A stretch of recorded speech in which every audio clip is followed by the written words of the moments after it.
Hello? Hello? Wait, let me check. Oh, hello there. I see a lot of surprised faces in the chat, a lot of familiar faces, a lot of surprised faces. Hold on, let me have my coffee. I hope everyone's doing good on this Monday. It's kind of my thing. Let me see who we got here. What is going on? Is this working? This is really working, right? I think it is working. Johnny Too Late FTV, hello. Brooke H, hello. Valletta Cozy, hello. Tyler Hackner's here. Let's face it, Tyler Hackner is everywhere.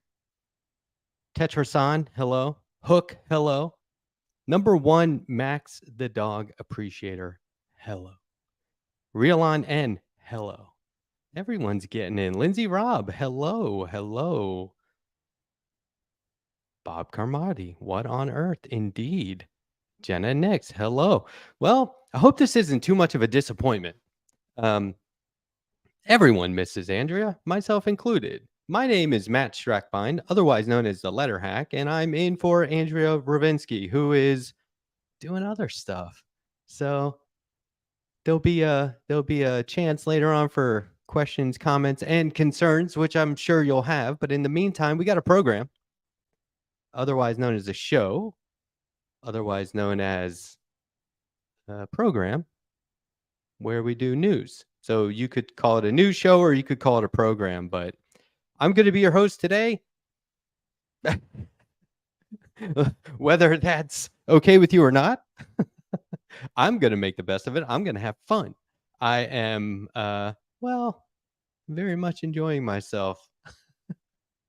But I'm taking over the Above It All show. This is episode number 1855, if you can believe that.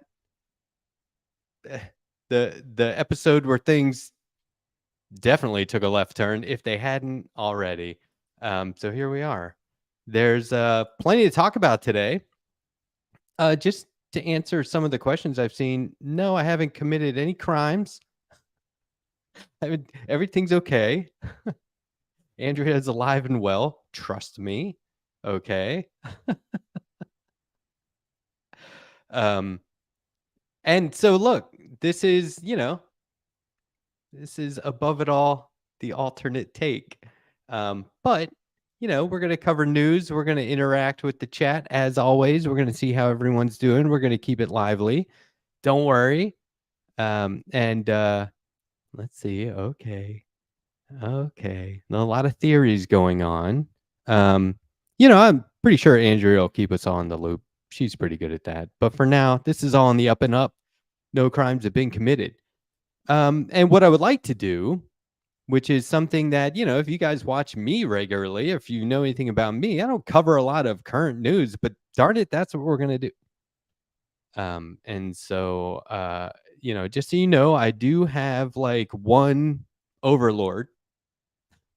There's exactly one person who can tell me what to say and what stories to cover, but I have been given some leeway. So one thing I want to do is start off with a story that hasn't gotten any coverage. I saw this story last week, early in the week. I saw a recap of it from the exact same person yesterday on Sunday, and I haven't seen anybody else cover it. And you guys know there's a lot of these podcasts out there. There's a lot of these YouTube shows out there, and there's a lot of stories. And I think a lot of these shows cover a lot of the same stories. Occasionally, it's from a slightly different take or point of view. That's good. Sometimes they interview the person that covered the story or that wrote the story. That's fine. But then there's a bunch of stories that I think, and I'm sure you agree, that we should all be checking out more often, and they don't get a lot of coverage. So I want to cover one now. And this is interesting. Hello, So Life. How's it going? So you always hear about the Supreme Court and how it's ruining everything, and it is. And not just now, but for decades to come, generations to come. And lately we've been hearing a lot of how apparently, and by all rights they are, totally corrupt, have been for years, and take tons of fucking bribes. Not just bribes, but gifts from the ultra wealthy. They hang out with them, they call them friends, they're bought off. Well, there's exactly one guy behind all of that. Okay. His name is Leonard Leopold. And let's see what he's up to. This guy, if you can believe this, this story coming to you from The Intercept, authored by Alex Perez of The Intercept. That's David Sirota's outlet. The Church of Leonard Leo. As disgusting as he already is, dark money Supreme Court architect Leonard Leo quietly bought a Catholic church near his new summer home in Maine, where neighbors regularly protest his efforts to imprint his conservative religious views on American society. The Levers, Andrew Perez, uncovered the purchase and traveled to the fanciest part of Maine to learn more about Leo's church, his new nonprofit, and whether he's really dealing with barbarians at his gate, or are they just, harmless protesters, which I think we all probably know what that is. So let's get in the Church of Leonard Leo. I already hate the title, but I guess it's appropriate. As fog rolled in on a mild Saturday evening and Mass convened at St. Ignatius of Loyola Catholic Church in the serene seaside town of Northeast Harbor, Maine, there was one recognizable face present along with his family and his bodyguard, the head of the charity that recently took control of the church, Leonard Leo. The head of the charity. Let's not let that go by, okay? Keep that in mind. Leo, a devout Roman Catholic, is the architect of the Supreme Court's conservative supermajority and oversees a billion-dollar political influence machine. In March, he quietly purchased the local church through a charitable nonprofit he formed last year, according to financial records reviewed by The Lever. The nonprofit says its purpose includes educating the public on the importance of religious expression and human rights of conscience. Okay, let's break some of this down. Charitable nonprofit. This means they don't pay taxes. Okay? Nonprofits are exempt from paying sales and property taxes. So he gets to do this for free. And they're allowed to take charitable donations. And we're going to see where that comes from in a moment. But just keep in mind, this is money laundering. Okay? Let's make no mistake. That's exactly what this is. Okay? And what does this nonprofit do? Their mission is educating the public on the importance of religious expression and human rights of conscience. That means denying people their rights. That means telling people they aren't allowed to live how they live. Here we go. That freedom of conscience theme has been the center of the conservative movement's push to allow businesses to cite religious objections as rationales for denying services and products to women and LGBTQ plus consumers. Leo's church purchase appears to be the launch of a broader religious advocacy mission, starting with the exclusive Maine community that's already enraged by how he's worked to imprint his conservative religious views on American society. This is a quote, Sacred Spaces Foundation, that's the name of the nonprofit. Sacred Spaces Foundation is caring for St. Ignatius Catholic Church on Mount Desert Island in Maine because it is a significant historical, spiritual, and artistic landmark, Leo said in an emailed statement Sunday, adding, this was the first of several efforts that are being undertaken by the foundation in its first year to highlight the beauty and value of sacred spaces and art, as well as literary works in our local communities, centers of faith, and civil society. Yeah, sacred spaces and art. Keep that in mind. Leo declined to speak with the Lever as he was walking to his church on Sunday. So you can imagine they're out there like, hey, we're from the Lever. And he's like, the who? Support independent media, folks. In 2018, Leo purchased a $3.3 million mansion on Desert Island, home to Acadia National Park, a longtime summer refuge for the old money elite, including, here we go, the Rockefellers, Fords, Vanderbilts, DuPonts, Pulitzers. It is such, look, You guys, there is such a small group of people who have owned it all forever. It's such a small group of people. It always seems like in the worst situations, there's exactly one guy responsible. How do we let such a small group of people get away with this? How does one guy get away with this? It's because our society celebrates wealth, not money. It's not that our society props up people with money. There are people with money. You don't know who they are, but the wealthy are the geniuses, right? It's the wealthy who get to run the show. It's all bullshit. Leo's house is now the site of regular protests and has been ever since the Supreme Court overturned its landmark Roe v. Wade decision, allowing states to ban abortions. Last week, the public learned how Leo actively persuaded the local police to arrest one of these protesters last summer. That man is now suing 2 officers for wrongly arresting him and violating his right to free speech. What's the matter? You didn't like his protest sign? You didn't like the fact that he was, exercising his right as an American to protest? But of course, the cops do whatever he wants because ching ching, right? He's got the money. The cops are here to protect capitalism, period. A longtime executive at the Federalist Society, the conservative Washington Lawyers Network, Leo operated under the radar for years.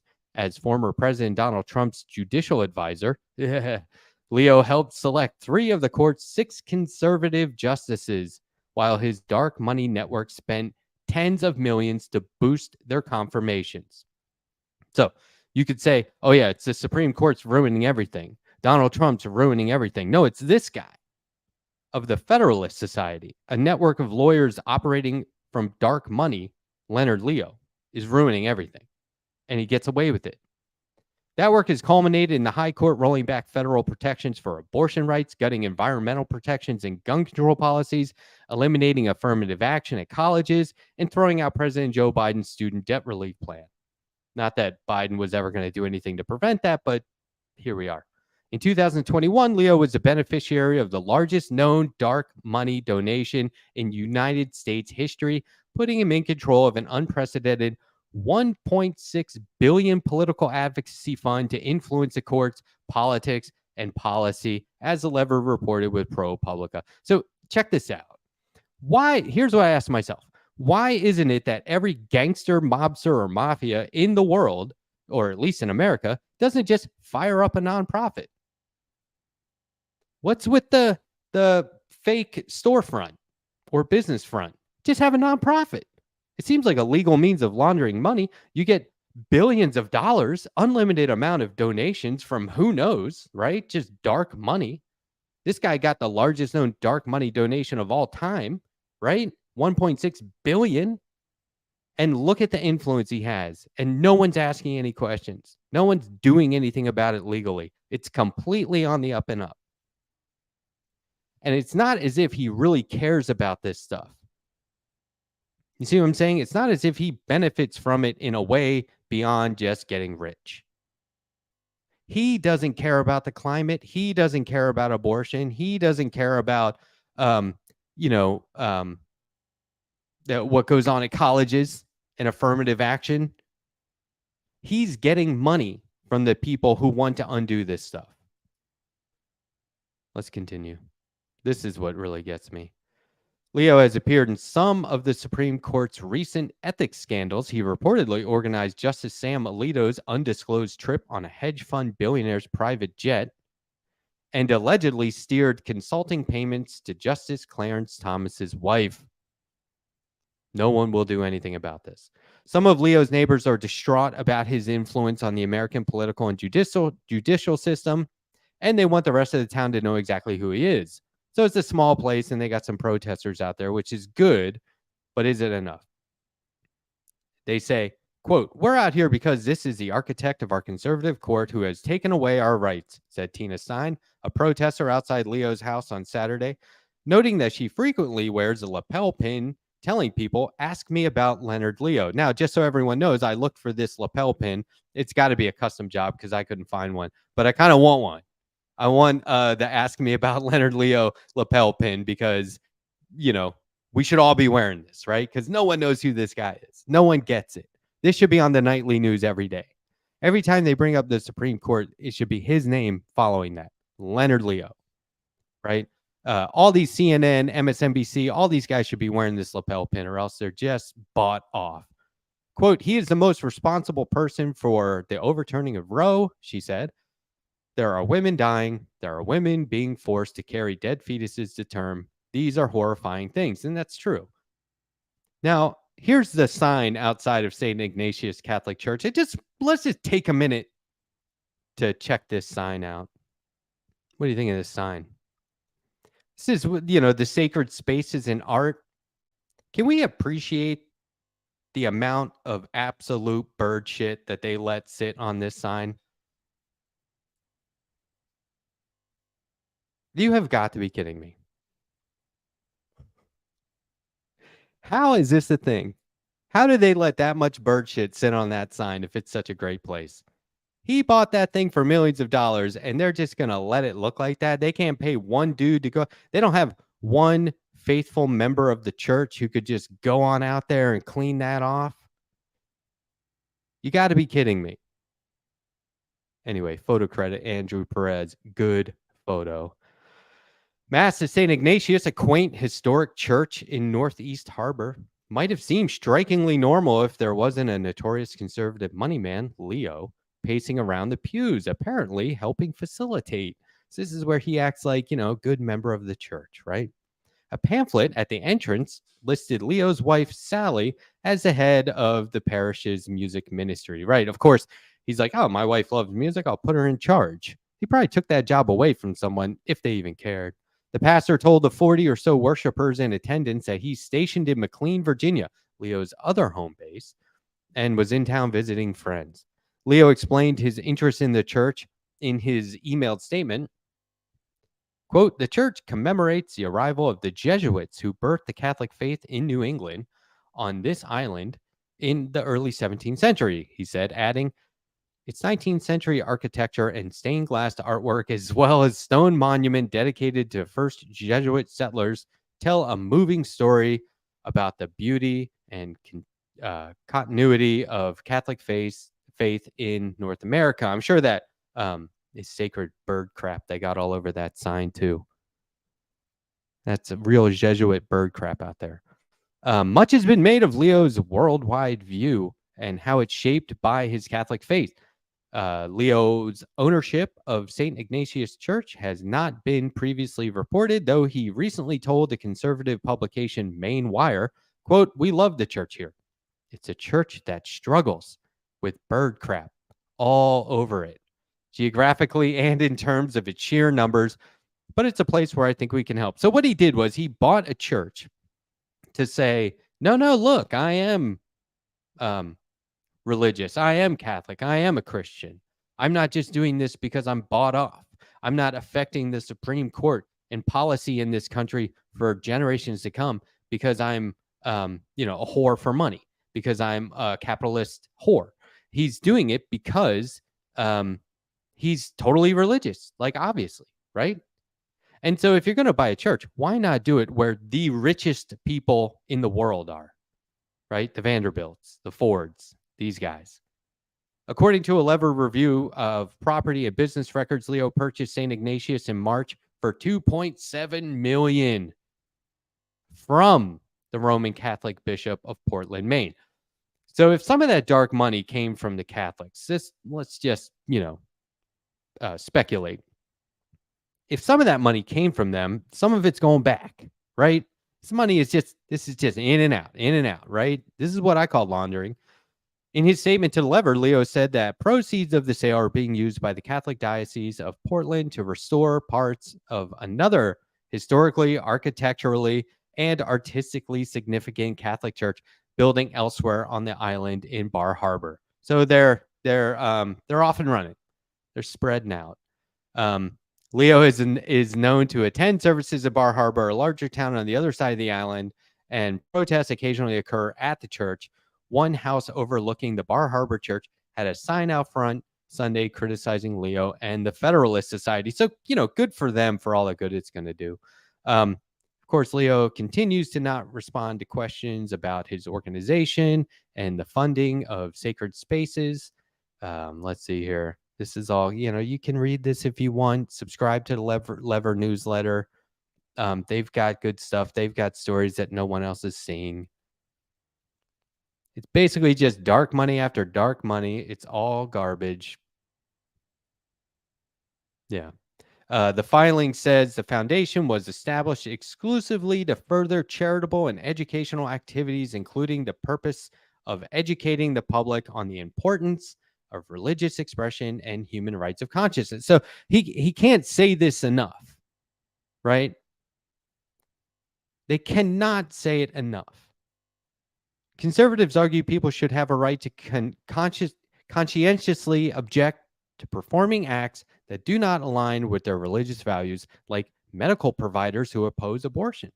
Or the Colorado web designer, this is classic, the Colorado web designer in the recent Supreme Court case who persuaded justices that she should be allowed to refuse to make wedding websites for LGBTQ plus couples, even though no such couples had ever asked her to do so.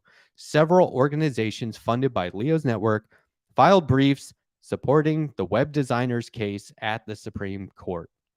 Once again, several organizations funded by Leo's network filed briefs supporting the web designer's case at the Supreme Court. The court's decision in the case may make it impossible for officials to enforce anti-discrimination laws across the country. So they faked it. They got away with it. Everyone got paid. Now it's policy. 2 months after Leo formed the Sacred Spaces Foundation, he accepted an award from the right-wing Catholic Information Center and gave a speech touting the importance of evangelization and personal efforts to spread Catholicism. Okay, so this is where it gets gross because now they're like giving each other awards for it, right? There's no separation of church and state whatsoever. If there ever has been, that's done. That is gone. With the courts packed the way they are now, with the Supreme Court packed the way it is now, that's long gone. And here we have this guy in the heart of influence who fancies himself some sort of religious martyr or prophet, right? He's an egomaniac and a sociopath. He's ruining people's lives. People are dying over this, and he's getting away with it. And he's getting richer and richer and richer. So rich, he'll never be able to spend that money in a lifetime. Now, here's a picture of the protesters. I'm telling you, I got to get one of those lapel pins. Ask me about Leonard Leo. Classic. And I just love the fact that somebody obviously ordered that as a custom job. And they probably took collections from the other few protesters saying, if anybody wants one, they're $5 or whatever. I just love that that probably happened. So here's where he starts to act all aggrieved. Catholicism faces vile and immoral current day barbarians, secularists, and bigots, Leo said, ranting about, quote, woke ideologies and the progressive Ku Klux Klan. Oh, okay. So now we're all supposed to be fearful that, of the woke. Anyway, this is all garbage. There was some quotes down here from the protesters that I wanted to read.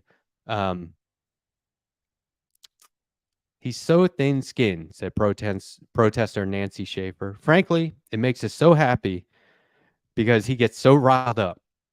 If he just ignored us, we would have lost steam. But he gets so upset that it's kind of fun. He's obviously super insecure and immature and a total baby. I selfishly want him to leave this town, she admitted, but that's not going to stop the problem. We need to work here and everywhere to try and raise awareness of what's been going on. And so I say, make the lapel pin available to the public.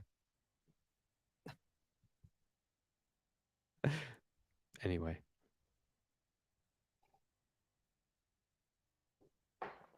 Oh, Retro Boomer, I hear you loud and clear. Retro Boomer says, I hope the letter hack will yell at me and tell me how stupid I am. This just isn't the same without Andrea. LOL. Number one, I don't believe that you actually LOL'd. I think you just typed that. I don't think you even cracked a smile. So go fuck yourself. That should do that. I have no problem with telling you all to go fuck yourselves because I'm going to be here whether you are or not. Although, I hope you hang out because I'm already having fun and it's funner that you guys are here. It's more fun that you guys are here. I really do appreciate everybody hanging out. But, seriously, Read that article. And look, I watch a show for Andrea too, but as long as this show's not on, what are you doing at this hour? Okay? So suck it up. Jerkwads. Jeez. Give a guy a break. I'm doing the news for the first time. Like, just hang out, okay? There's a lot of stuff going on. I'm going to be selective about what I talk about. Like I said, I do have exactly one overlord telling me what to say, though. There is another thing coming up that's been talked about a lot. It's obnoxious. I kind of don't want to talk about it, but I have a personal perspective. I have personal experience with it, right? And so I'm going to talk about it. Just bear with me because, if I lose enthusiasm, you'll understand why. Or if I get too amped up, maybe you'll understand why as well. Okay. So there's this one guy who bought Twitter that's so fucking obnoxious. This is the most obnoxious guy in the world. I get it. We all now get it, right? Elon Musk. So check it out. I made a graphic. So this explains briefly what's been going on. And a lot of people are talking about this, and new stuff's coming out every day, which is really just, it's too much. It's like when Trump first became president and people were like, it's too much. When's this going to stop? We can't take it. It's just overwhelming. That's happening again.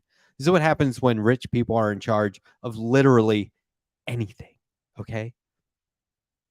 He's an imbecile. They're all imbeciles. They're not geniuses. They didn't earn the money, right? They didn't do anything to achieve their status. They were born into it. And if they weren't born into it, they sold their soul somehow. And then their kids were born into it. So they're born into it. It's privilege. And I want to talk about this in terms of the hot takes that are going on out there. So a lot of people are saying that, it's funny, this ultra wealthy guy is an idiot. I didn't see that coming. Well, maybe you're the idiot, right? For not seeing it coming. And the other thing they're saying is like, Elon wants to ruin everything, right? He's changing all of this stuff about Twitter because he wants to sidestep the inevitable disaster and then make it look like it wasn't his fault. So anyway, we'll get into it. But let's just talk about briefly what's been going on with this, okay? Elon Musk changed the brand from Twitter to X, right? Because Twitter wasn't popular enough or good enough. Yeah, he can definitely do better. So he changed it to X. And, what's hilarious is he's done it before. This isn't even like an original idea. So as you've probably heard already, he started a global financial or an internet financial company called X. This was way back in like 2000. He and Peter Thiel joined up, and that became PayPal. And then when Elon Musk was on his honeymoon for the first time, a bunch of employees got together and said, look, if you don't get rid of this guy, we quit. And so they fired him. He got let go. This is awesome, right? So fail, right? So then he starts trying to rebrand Twitter this way just in the last week. And it turns out Microsoft may have the trademark. Meta may have the trademark. And he even got dinged for trying to change the logo on his building. It turned out somebody was just hassling him. But I think maybe what happened there, because he wasn't in any real trouble, I think maybe what actually happened there was people said, Elon's up to something. He probably doesn't have permits. Fucking get him, right? Because he's too stupid to get the actual permits. So I think maybe that's what happened. And, whether he was guilty of it or not, just goes to show you that people don't trust him. So anyway, the latest is that now he's got this signal, this X signal on top of his building, right? Where he fancies himself the Batman of it all. And his ego has just gotten the better of him. So here's my personal take on this crap, okay? For context, When a new CEO comes on board, everyone is freaked out prior to this person's arrival. Everyone at the company, maybe you've been in this situation, but I worked for an international corporation for a long time and it changed a lot of hands. And every time there was a new CEO, no matter what, everyone was nervous, mainly because there's this valid fear that this person will swap out the staff with their own people, right? It's called layoffs. But also, there's just a basic fear of change and the unknown. And like, what's this guy going to do, right? Is he going to fix the problems we already have, or is he going to create new problems? And if you've been in a situation where you've seen multiple CEOs come and go, you sort of already know that there's going to be an upheaval no matter what.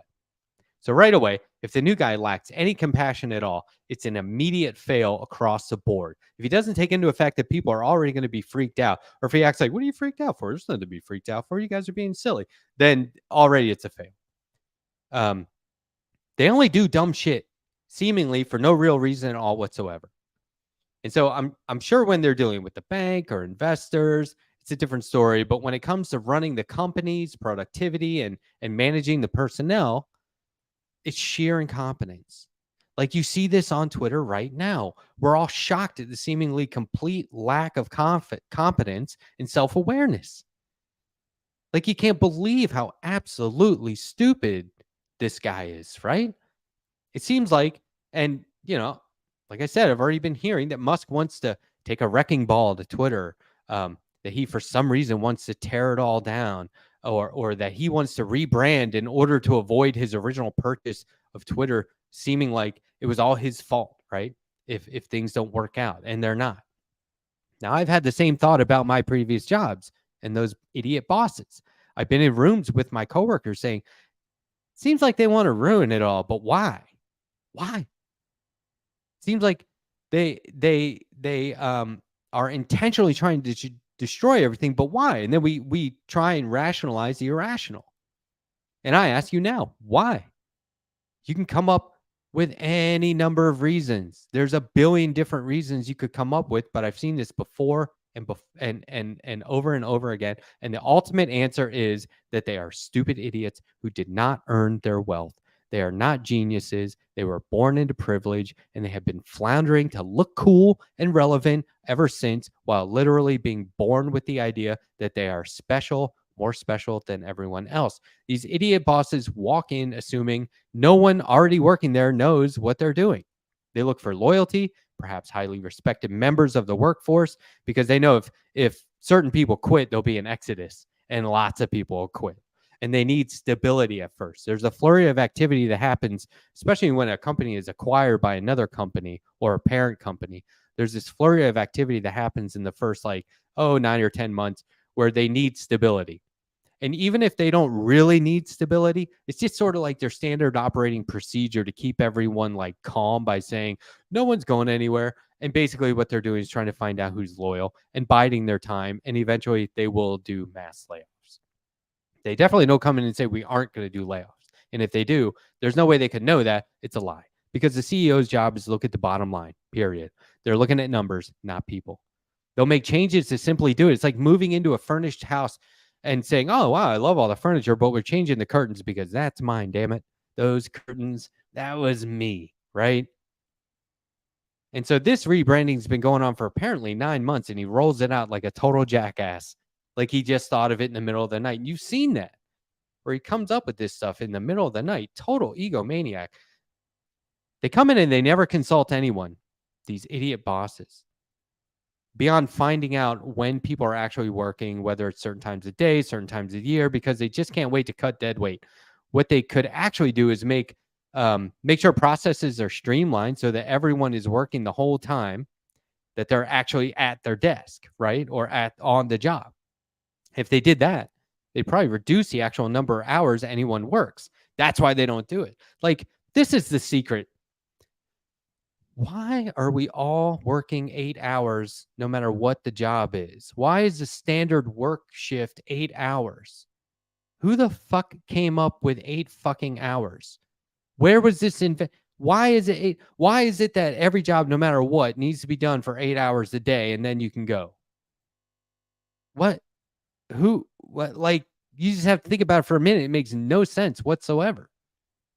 You should get paid the same wages or more for working half that amount of time. Like I always said, hey, if we were doing this right, we'd be here for 6 hours a day.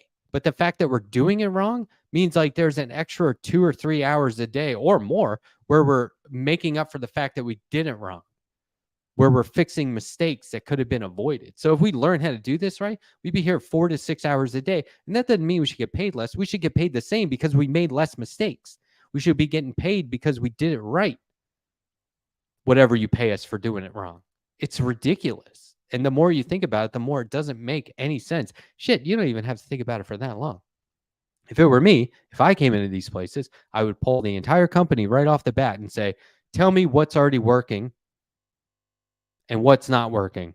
Let's see what we can fix. Let's see what we can get rid of. There's certain processes. It's like, why do we even do that? If we stop doing it, maybe like enough time goes by, you're like, oh, we didn't even have to do that. Now we're working less. This is great. Everyone gets paid the same to do less or to focus more. Well, okay, fine. You want to work 8 hours? Fine. Do your job better by focusing more on the right stuff. But these assholes see themselves as the front man. They see themselves as like the leader of a band or something. And so, you know, if you're the literal face of the company, then why even care about branding? Why even care about marketing? It's like they have this Midas touch of pure ego where they're like, oh, I'm the CEO. Yeah, that's it. Done.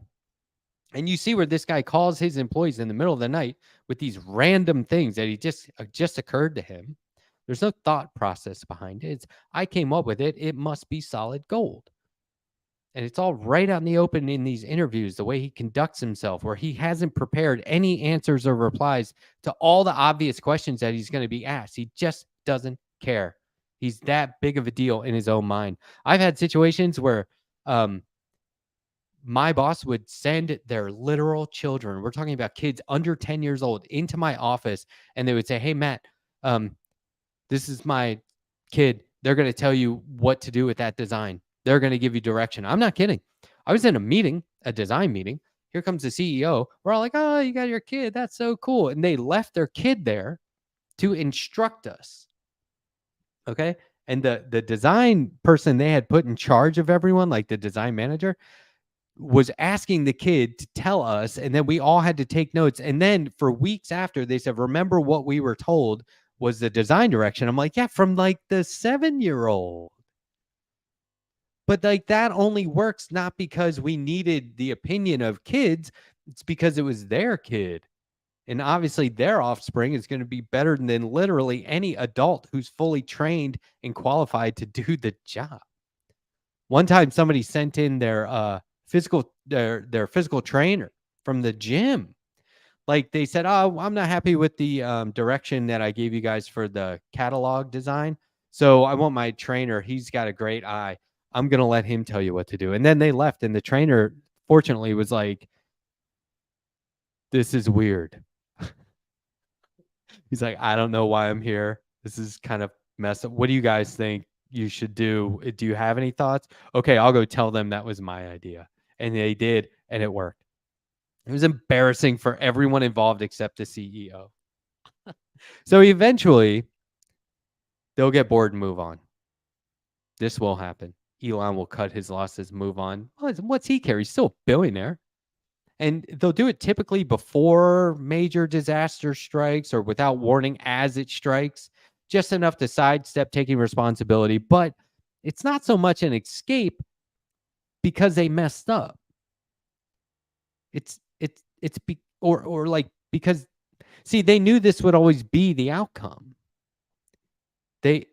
If it fails or when it fails, because I mean, think about it. It's like we already said, Elon's already been in this situation with X, where it failed, where it didn't work out. He's not doing anything differently. He hasn't changed his practices. He's not doing anything to prevent failure. So it's going to happen again. He knows it. He just doesn't care. And him being involved, even for a little while, was probably beneficial. Mark my words. Look, when the day comes and Elon's no longer a part of it, he will be asked, Didn't you just create like total chaos? Didn't you come in, create chaos, and leave? Isn't this a huge failure? And he'll say something along the lines of, mark my words, everyone could use a little chaos in their life. It makes them stronger, right? This is what he's going to do. He'll spin it and he'll keep spinning it and he'll move on and he'll do the same stupid thing. They don't need money. They don't need success. It's me, me, me, me, me. Otherwise, why would this guy make his own damn bat signal? Okay. They're not geniuses. They're not. It's up to us all to remember that they are not geniuses, for fuck's sake. Our society and the media celebrate wealth, not just money, wealth. Think of the kid whose dad died in that submarine trying to look at the Titanic recently. He was posting about going to a Blink 182 concert and getting into a Twitter spat with Cardi B and being like super racist. One day soon, that kid will own something like Twitter, and the mainstream media will be saying he's clearly a genius because how else could he have that much wealth? And just never forget he's the guy that went to a concert instead of being with his family at the right time.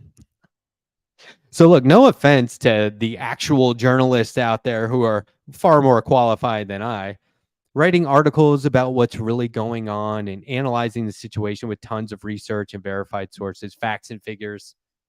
Sad truth is, you're a dumb fuck, and your dumbass article is stupid as fuck too, so just forget it. There is one good thing to come out of all this, though, that I really appreciate. When you can't tell the difference between the fake comedy headlines and the real life headlines. There's a couple here from The Chaser. Stop calling it Twitter, says guy who dead names his own child. I mean, is that a joke? I'm sure that's happened. Musk furious to learn that clicking on X keeps closing pages. You know what I'm saying? This guy's a moron.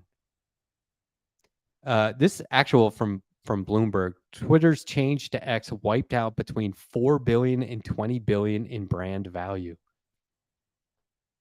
Yikes. See what I'm saying? They don't care. Failure's part of the game. That's what they're doing. They're playing fucking games and it's gross. Anyway, I'm done looking at his face. That's why I kept the one with the mask up there for the longest. What's going on, everyone? How's everyone doing? Are you still upset? Don't be upset.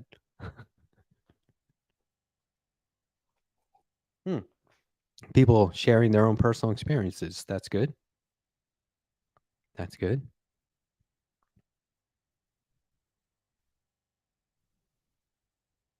Atticus Among Us, what's up? Retro Boomer, finally with a good comment. I hope Elon starts a submarine business. Keep those good comments coming, Retro. Hey, if you want to be berated, just ask. Okay, let's see a show of hands. I don't have to be the nicest guy on the internet.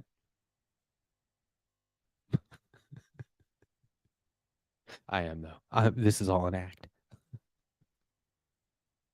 That's one thing I told myself is don't do an impression of Andrea. And my wife said, yeah, just be how you are when you're not on camera. Total jerk. And I was like, oh, okay. I think I can do that. Any skateboarding news? No, but I can look for some. I've got some stories lined up for the rest of the show. How long have we been going here? Doing all right. How's everyone? How's your Monday going? I hope you all have coffee. Keep your coffee, your pets very close.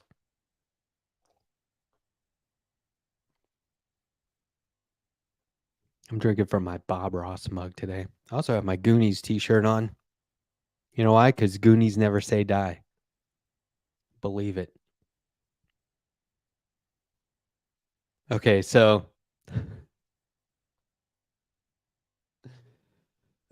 I want to introduce a new segment to Above It All. I don't know if I'm allowed to do this, but I'm going to. Is that okay? Does anyone want to see a new segment? Because I'm gonna. It's called Get Your Facts Straight, Jack. with the letter hack. I was just gonna call it fact checking with the letter hack, but and I was gonna call it get your words straight, Jack, because that's the actual quote. But I like get your facts straight, Jack, with the letter hack. New segment. We're gonna fact check, or just do a little true or false. So, all right, let's see. Check this out. True or false? The street lamp in Texas, or not street lamp, but traffic light in Texas or Puerto Rico melted. Record high temperatures have led to temporary post Maria plastic traffic lights melting in Catano, Puerto Rico. What do you think? True or false? Chat, go. Okay, I see false. I see that's whack. It's probably about the name, I know. It might get vetoed afterward by the boss. False, false, right. True, true. True. Like, is the image CGI'd? Possible. It melted elsewhere. That's right. So this is the thing. I even accidentally gave it away. Same thing happened in Texas as it did in Puerto Rico. So this is false. Now, it didn't actually melt from heat. And it would be funny if people were putting this image up there going, wow, it sure is hot out there. But they're putting it up there trying to get people to believe that this is real. And they're not even like getting substantial clicks. So this is like real troll territory. But this really did melt. This is an actual, this image is not faked. This is not CGI. What happened was in Italy, I think it was South Italy, if that matters, a moped caught fire at an intersection and melted the traffic light. So that's the story behind this image. If you guys see it out there, it's partially bullshit. It's yeah. So the flames from the scooter or the moped eventually melted this seemingly plastic traffic light. And so now people just repost this, and there was like several. So one person did it and somebody else did it, and it's all over the place. It's all bullshit. If you see this, it's not true.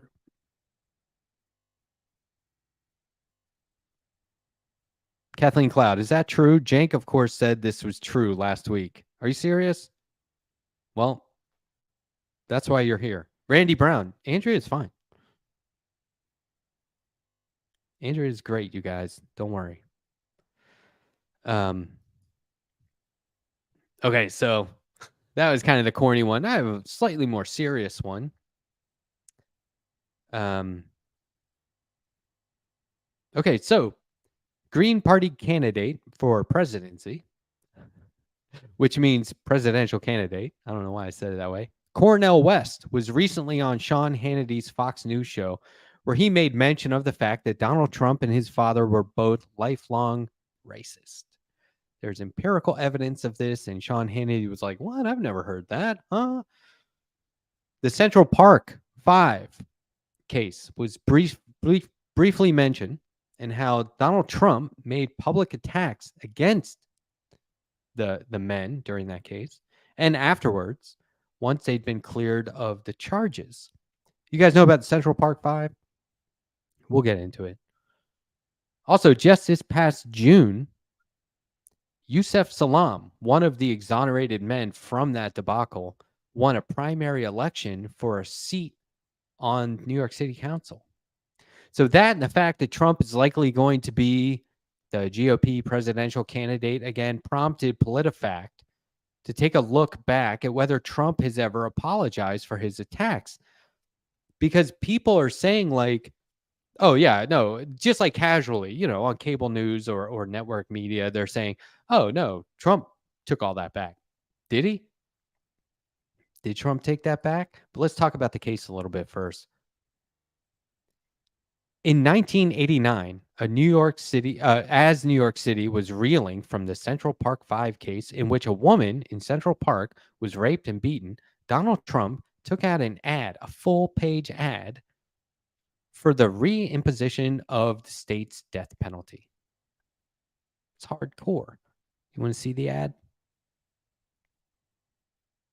Bring back the death penalty. Bring back our police. In the ad, he said these muggers and murderers should be forced to suffer, and when they kill, they should be executed for their crimes. You know, just like you would expect to hear from a Christian family values candidate. And the way he says, bring back our police, this guy's been using these same lines and phrases from all time, like my whole life. Bring back our police. He's been saying that since the early 80s. Hey, he's a broken record, but people just act like, no, yeah, well, that's still true. So is it true or false that he's apologized, right? Because 2 decades later, the 5 men were exonerated based in part on DNA evidence. One, Yusef Salam won a primary earlier this year for a seat on New York City Council. What do you think? True or false?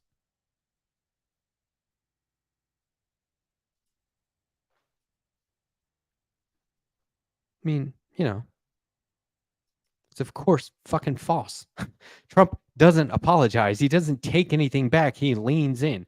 Despite the exoneration, Trump, on at least 5 occasions, has expressed that he continues to believe the original verdict that the men were guilty and that a settlement made by the city was a mistake. Oh, right. Of course it was. So check it out.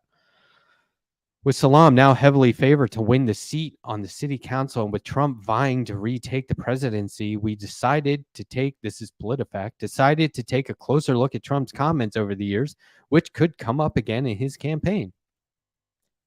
In 1989 newspaper ads, which we just saw, in TV interviews. So not long after the 5 were arrested, Trump placed a full-page ad saying to bring back the death penalty.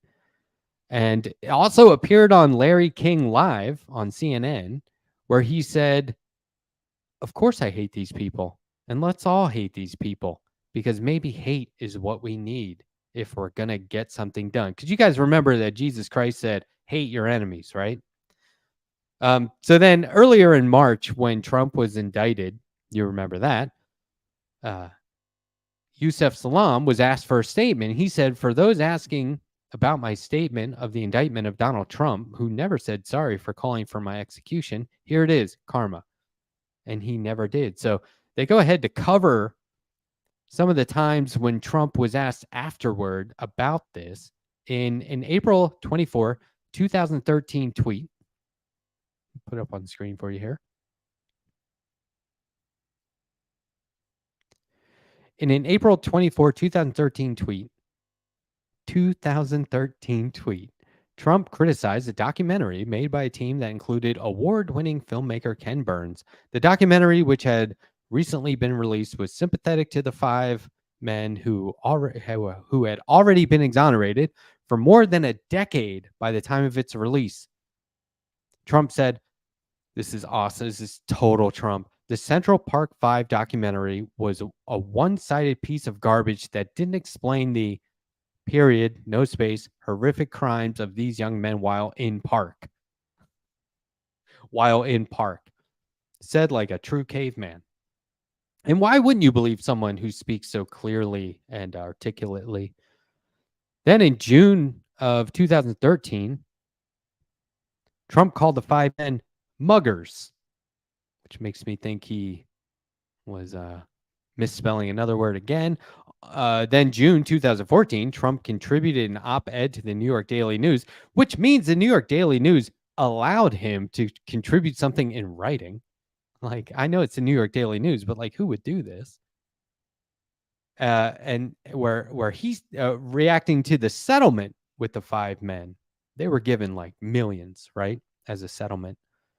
My opinion on the settlement of the Central Park jogger case is that it's a disgrace. Wow. A detective close to the case and who has followed it since 1989 calls it the heist of the century. Why would you call it a heist? The settlement? And like now we're supposed to listen to the cop who was apparently totally wrong? Calling the settlement politics at its lowest and worst form, Trump wrote, What about the other people who were brutalized that night in addition to the jogger? Speak to the detectives on the case and try listening to the facts. These young men do not exactly have the past of angels. Oh, so now we're forgiving people for their past? Or now we're not forgiving people for their past? This is from the guy who, has like one of the spottiest records of all time with racism and bribes and lies. And when you talk about listening to the facts, okay, we got DNA. Like what facts are you talking about? October 2016. So it's just getting it's going on and on here.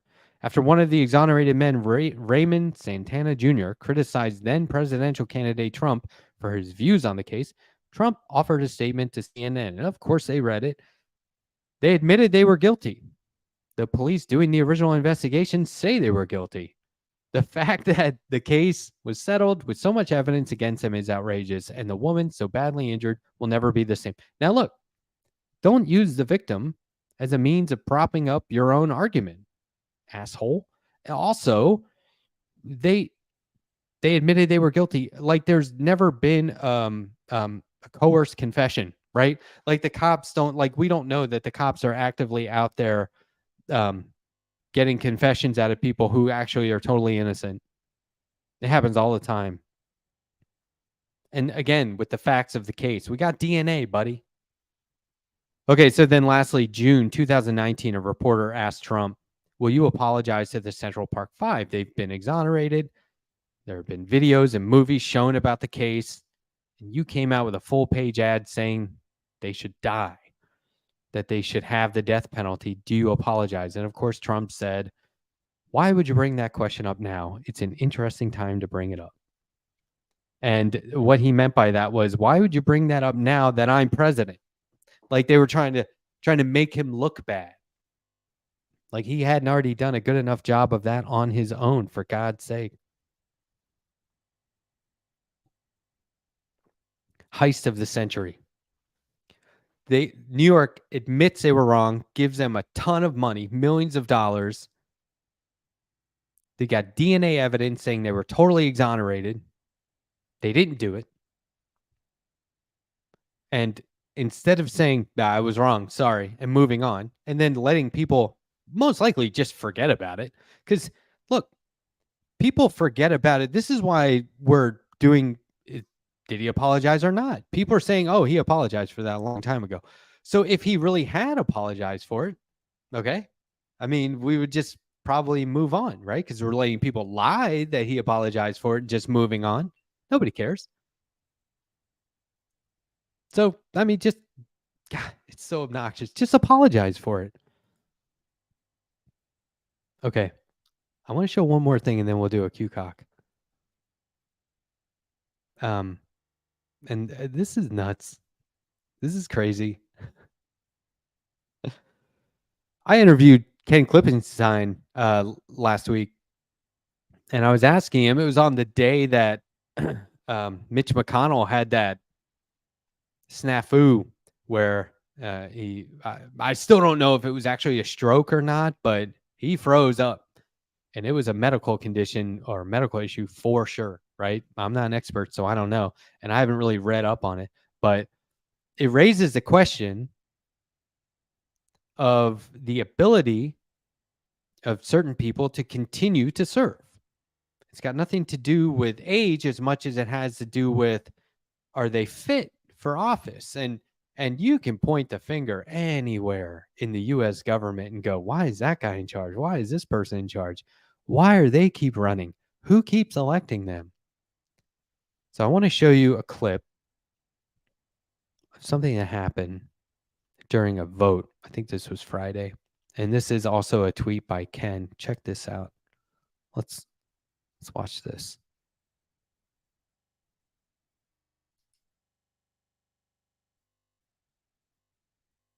I think you can hear this. Let me know.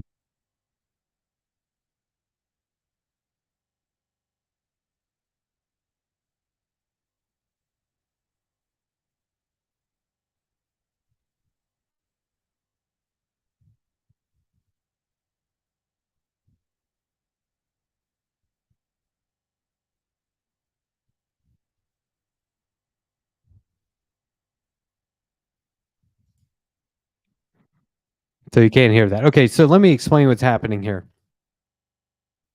Here we go. It's gonna replay with subtitles this time.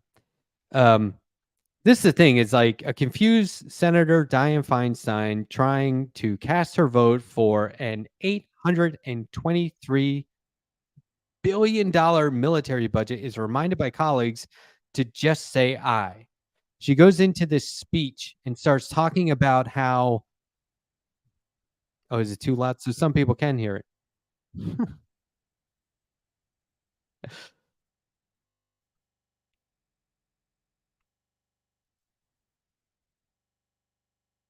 Okay, she finally gets it out. So what happened there was she was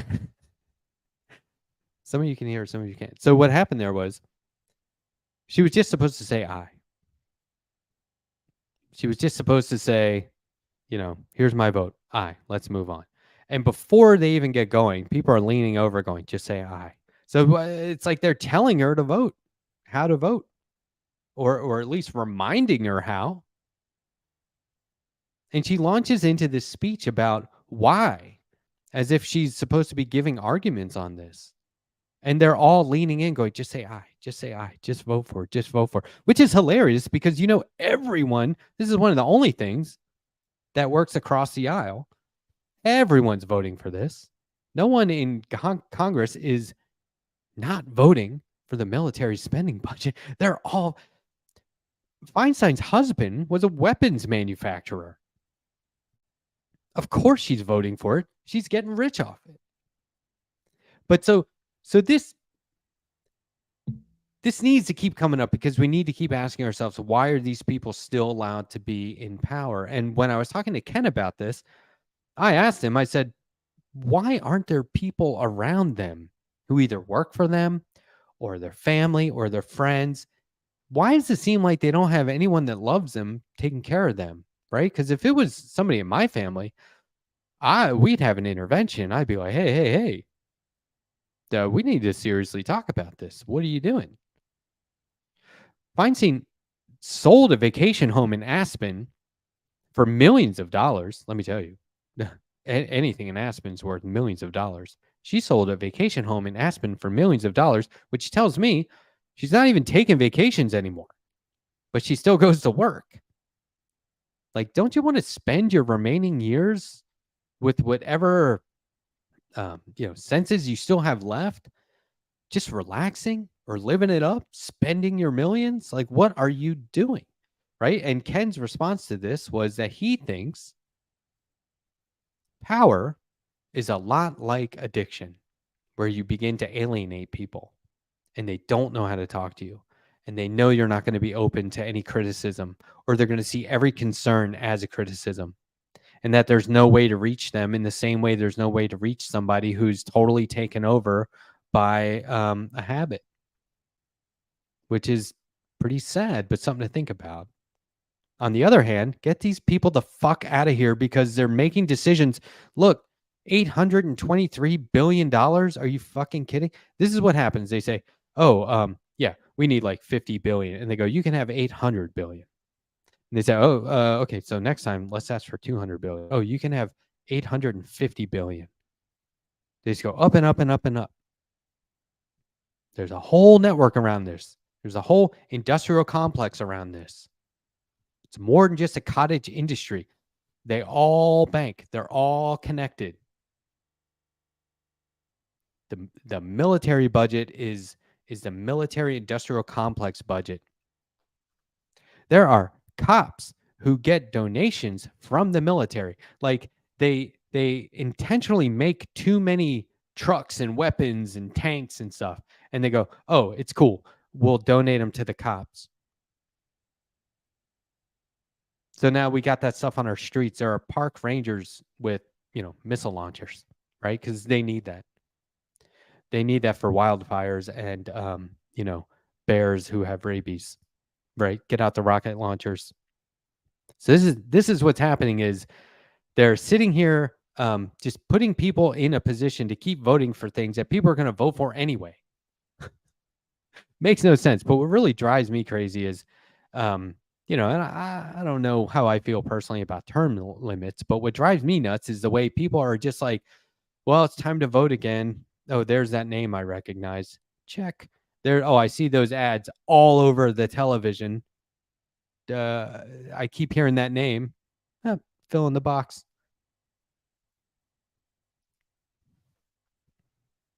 I'd like to see a coked up bear too.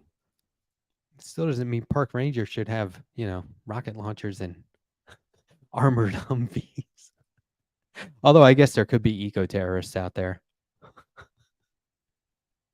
Keep hearing a lot about eco fascism these days. Maybe we'll cover that on the show.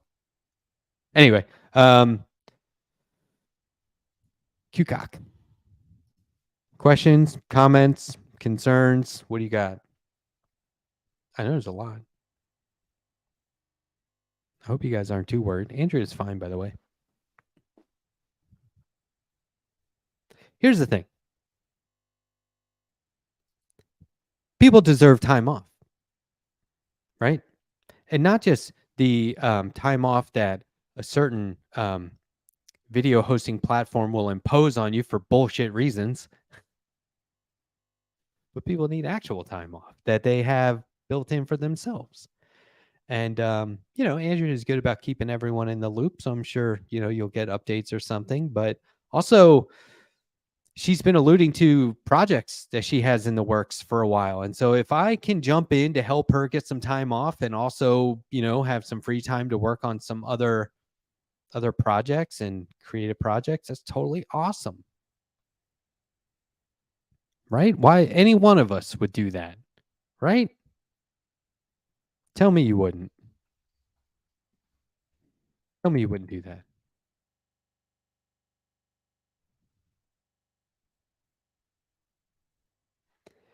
Oh, okay. Relon wants to know, any thoughts on the UAP hearings? You're talking about the aliens? Or is that the unidentified asshole police? I'm not sure which. I think you're talking about aliens, right?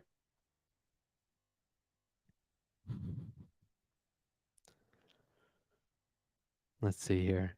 I can give you a commentary on that for sure.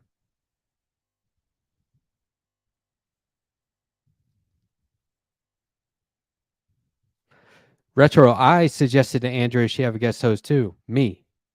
And I assume that you were throwing my name out there too.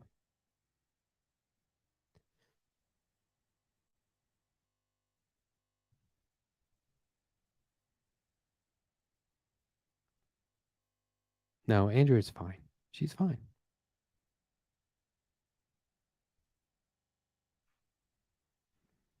Yeah, I wonder what Andrea would say about the aliens. I can't remember where she's at on. I'm pretty sure she wants them to beam us up. I think when aliens fly by Earth, they lock their doors. That's what I think. And I think that they're like, wow, with all that intelligence, all they can do is worship each other and like try and look cool with new shoes and clothes because they don't really take care of each other. They don't really make sure everyone's okay. But when it comes to the alien hearings, these hearings, I think those are bullshit. I think the hearings are ridiculous. I think that is something that we should not be paying attention to except to ridicule. You get this guy who's like, oh, yeah, I've seen a lot of stuff. I can't talk about it, but I've seen it. And believe me, there are people out there who've seen it that want to talk about it, but they can't. Can you give us a list? Oh, sure. Why didn't you bring the list of those people? Wouldn't it be far more credible for him to go, I'm here today with a list of people who would like to talk to you about this, instead of waiting for people to ask and then you go, no, I can definitely come up with a list. Meet with me after the hearing. Anyway, I'm not buying it. Yeah, and to say that there were non-human biologics, so they have sent primates into space before and dogs, which is messed up, but wouldn't that count as non-human biologics? Wouldn't it? Come on.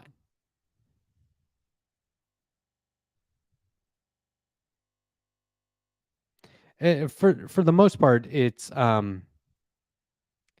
military testing being covered up is like aliens. It's just so silly. If you go back to the original Area 51 story, it's already been disproven. It was not aliens. I was watching this show about missing persons, and I can't stand the show really, but I like to watch the opening of each show because what they do is they say there are 3 theories of what happened. And it's always like theory 1, they ran away and are working with Santa Claus at the North Pole. They're one of the elves now. Theory 2, they dug a hole in the backyard and they've just been living in the ground, surviving off worms and dirt this whole time. They're fine. Theory 3, whatever actually happened, the real story with proof and evidence, right? And they ignore that one and invest all the rest of the show. They invest all their time into the first 2 theories. Theory 1, he was abducted by aliens.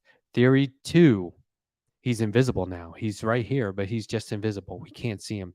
Theory 3, whatever actually happened with all the facts and evidence, it's on tape. It really happened. Let's worry about the first 2 theories. We should do that for Where's Andrea, actually. Theory 1, Andrea started a cult. None of you were invited. Theory 2, all Andrea's joined the police academy. These are the outlandish ones that could never happen, by the way.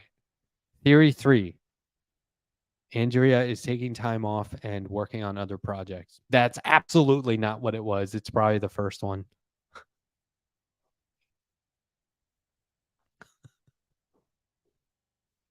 It's like theory 1, Andrea is not doing the show anymore.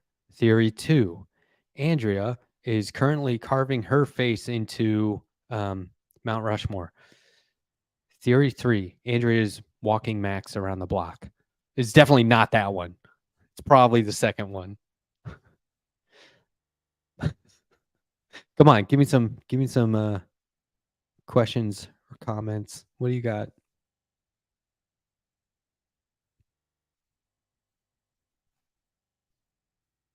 If I'm allowed to do these again, what do you want to see? Movie review?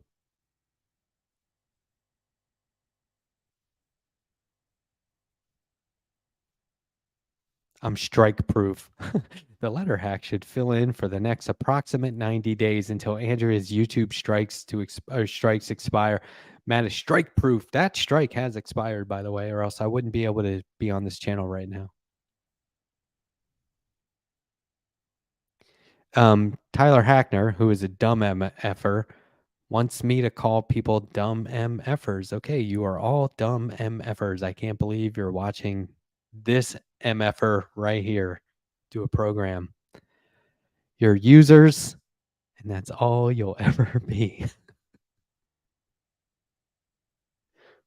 Pictionary? No. I get paid for my art. I'm just kidding. I'm just kidding. That's a good comment. News. Yeah, well, I got that. And like I said, it's not, hopefully it's not going to be stuff that you're seeing on other shows. So that makes it unique, right? That gives you a reason to tune in a little.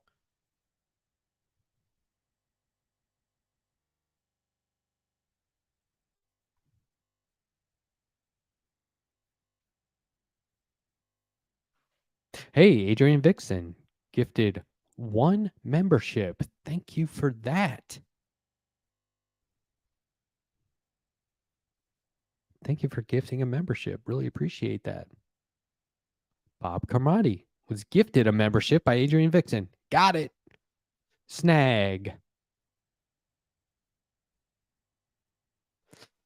Yeah, I know. I'm like, the older I get, the more I am feeling a lot like Mr. Rogers. But maybe we'll look at that. I mean, if there's probably some copyright thing, but I would love to play the Mr. Rogers in front of Congress, making the case for public television. If you've never seen that, check it out because he's great and he's talking to some pretty conservative guys up there.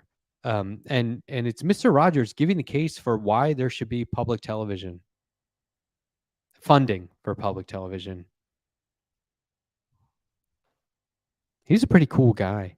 And I know he didn't get like he wasn't too colorful off camera, right? He didn't do a lot of crazy stuff, but a lot of crazy stuff went on set off camera. He might not have been involved in it, but some stuff went on. I mean, you know, that stuff's outdated now. You get in big trouble for it, but they used to do some pretty crazy stuff off camera. Is That's my understanding.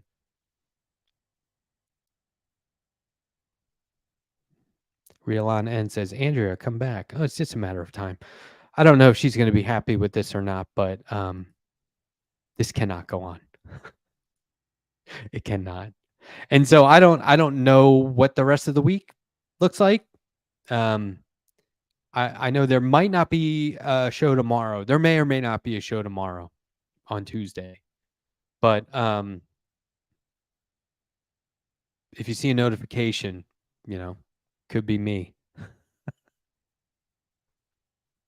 Everyone, this is some life advice for you fucking people. Okay, listen up. Manage your own personal expectations of what the world should be giving you, right? You. Seriously? Like I walk out my front door and go, it better not be hot. Why is it so hot? Right? Then I get in the car and drive around and go, what's with all this? I wasn't counting on traffic today. Oh, why does politics suck? I didn't want that. Think about it. Bring those expectations down a little bit. Lower your standards just a little. Things will be a lot better. Yeah, you want to reach enlightenment? Chill. I have a dog. I have a 3-legged dog named Coda.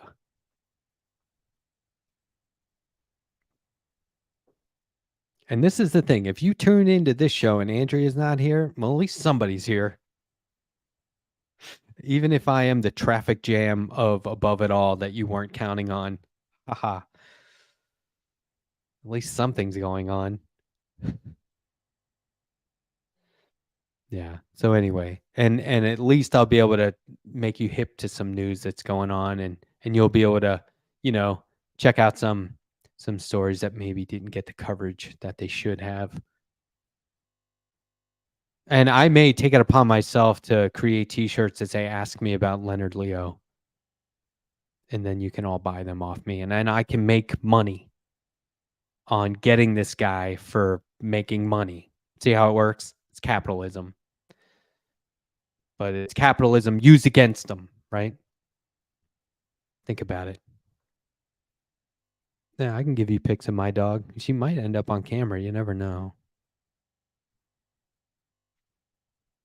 Where's Andrea? Well, she might sue me for copyright if I make a shirt that says Where's Andrea. Mitch McConnell did a little bit more than log off. That was nuts. And then the headlines are like, he walked back on his own. That's not good. You should have been seen to, right? Somebody should have been like, well, hold on. Rest assured, he's getting the treatment he deserves. It's like when a soccer player gets injured and they take him off on a stretcher and he holds his hand up like I'm alive, and they all cheer. He didn't even do that. He just came hobbling back. If that happened in sports, they'd be like, why is this guy back on the field? Oh my God. He obviously can't play. Get out of here. Yeah, I put pictures of my dog and I online all the time. I love my dog. And you'll probably hear her barking her head off at some point. But I'm wrapping it up here, folks. That's about it. Like I said, if I'm back this week, which would be fine with me, I've got some stories to tell. I've already been collecting some news. This is, like I said, I don't do this a whole lot, but I've seen it done a lot. And I know maybe I wasn't perfect at it or stumbled over my words here and there, but no apologies for me. I'm going to lean into it. I'm a news guy now. I do the news. This is letter hack to in journalism, which is probably the best journalism you're going to find on the whole internet, at least for the next few seconds, until you log off and go to another one, and then, oh, hey, somebody is better. Yeah, and you never know. Andrea might take over the letter hack channel and start interviewing people and drawing them. That could happen. I'm totally cool with that. One thing just quick plug. I got Sam Zero on my show later tonight at 9 p.m. Eastern. You could check that out. That'll be fun. But for now, scroll down in the description of this podcast and continue to give your support and your hard-earned dollars that you can afford to part with to Andrea Rovenski. Keep this channel going. Keep her going. Help her eat tomorrow. Her dog's got vet bills like any dog, right? Help out. Hook it up. Let's show support. And also, hang out with me when Andrea is not here as another means of showing support. Give her some time off. Okay. And what's really going to be the big payoff, the big reward is that when she comes back, I'm sure she'll talk tons of shit about me. And so, you motherfuckers can enjoy that because that'll be fun for you, I'm sure. Last chance. Any Q Cox? Last chance. Here's one. Who the fuck are you and where's Andrea? Yeah, just go back a little bit. Just go back a little bit. You'll see. You'll see. Well, thanks for hanging out, everyone. This is about it for me. I just, want to say thanks for being here. I know all of you very well, and it's always a pleasure hanging out with you, whether on this format or any other one. Take care out there. Be cool.